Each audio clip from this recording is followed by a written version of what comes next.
Recovery is a massive thing for all professional athletes. I put a lot of detail into making sure that I'm recovering with my body. I'm sauning, I'm cold plunging, I'm making sure that I'm meeting my chiropractor appointments, everything that I can do to make sure that my body is healed and ready to go. It can be kind of a difficult balance between mom life and professional athlete life, but it's a line that I tote well, and it's a line that can be done. It is being done. It's something that moms all across the world have to experience on a daily basis, whether they're professional athletes or not. That's what moms do. Moms are superheroes like that. They just find a way to make it happen. Julianna Pena!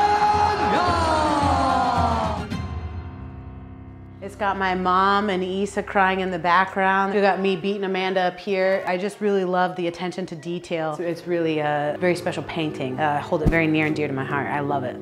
My name is Julianna Pena. I am currently in Chicago, Illinois. I am the #1 ranked fighter in the UFC bantamweight division, former world champion, and I am getting ready to gear up for my next title fight. When I found fighting outside of high school, I was like, this is my thing. This is finally something that I love, that I'm passionate about. I knew that I had a talent for it. I threw my first punch at 19 years old, and I haven't looked back since. Being the first woman to win the Ultimate Fighter is something that is historic. No one will ever be able to take that away from me. Living in the house for 6 weeks with a bunch of strangers who are trying to, tear my head off to the left and to the right, sleeping with one eye open. To be the last woman standing, I think, is one of the things that sticks out to me as far as one of my most proudest accomplishments. As a mother, I'm able to go back, put the DVDs in, and show her, look at what mommy did when she was, growing up in the sport of mixed martial arts. It's something that is very humbling for me. It's an aspirational type of feeling to know that these little girls are saying that they want to tie their hair up like me and they want to beat the boys like I do. It's heartwarming, and it's important that young women have somebody strong to look up to. Having the sauna in my life is one of the biggest factors that I can say I do for myself in terms of self-care and self-love. I absolutely love having this sauna because it's me time. As a professional athlete, you need that rest. You need to be able to sleep well, but having that time to just meditate and think about what happened in the day and be 1% better the next day. My sauna is like my center of self-love and self-care, and it's in the comfort of my own home. I know that I can just go downstairs into my basement, be how I want to be, dress how I want to dress, and just enjoy it and relax. It's one of my guilty pleasures. So the assembly process was actually very simple. If you just break it down into its simplest form, it is actually extremely easy to do.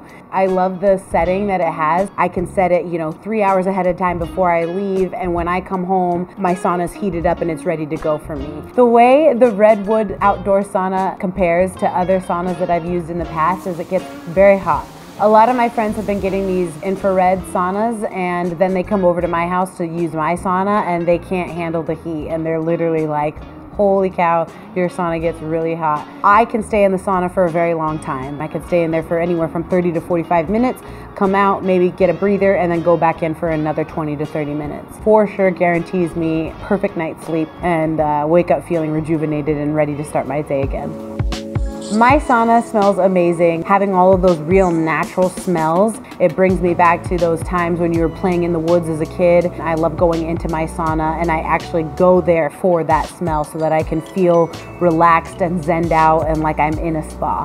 I think that the biggest thing for me is making the sauna comfortable as possible, and what I do is try to make sure that I find my comfy spot and then lay down and then don't move and don't talk. One of the things that I noticed that they do over in Russia is they whack themselves with these birch leaves. I didn't get it at all, but once that 30-minute mark hit while I was in the sauna, you wet them in water, and then the second that you start schwitzing, you just start whacking yourself with these birch leaves. All of a sudden it just opens your pores up, and then you just start sweating like crazy. You gotta know if you really want to know. And if you don't have the birch leaves, it's like, what are you really doing? Are you even really sauning? Some of the benefits that I've noticed since using the sauna has been the recovery and the way that my body feels after using the sauna. Not to mention the feeling of releasing all of these toxins out of my body.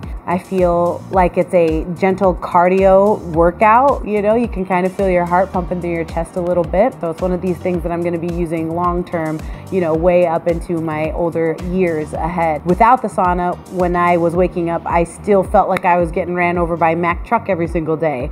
With the sauna, I feel rested, I feel recovered, and my body is not as sore, and I just feel all around better. I think everybody should invest in a Redwood Outdoors Sauna, not only for the benefits of recovering as an athlete or just recovering as somebody who, you know, walks the dog down the street, but also the long-term benefits. And that's something that I'm trying to do in the long run. I'm trying to prolong my life as long as possible, trying to live till I'm 100. And I know that having the Redwood Outdoor Sauna is something that's going to help facilitate that for myself. And I think that everybody should do that as well.